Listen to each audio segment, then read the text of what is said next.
ಕಟ್ಟಿ ಸದಾ ನಿನ್ನ ಧ್ಯಾನ ಬಿಡದಾಗೆ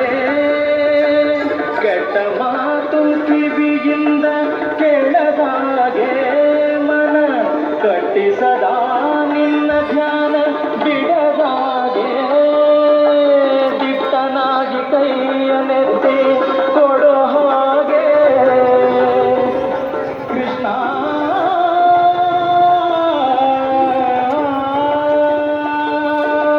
ಶ್ರೀ ಕೃಷ್ಣ ನಿನ್ನ ಪೂಜೆಯನ್ನು ಮಾಡೋ ಹಾಗೆ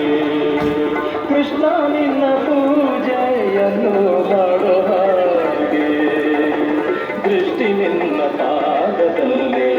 ನೆಡೋ ಹಾಗೆ ನೀನು ಗುಟ್ಟು ಅಭಿಮಾನಗಳ ಕಾಯೋ ಬೆಟ್ಟದಂಥ ಪಾಪವ ಹೊತ್ತಿರುವೆ ನಾನು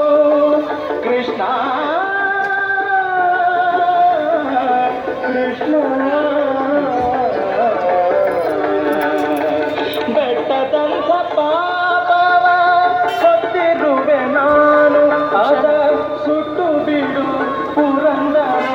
ವಿಠಲ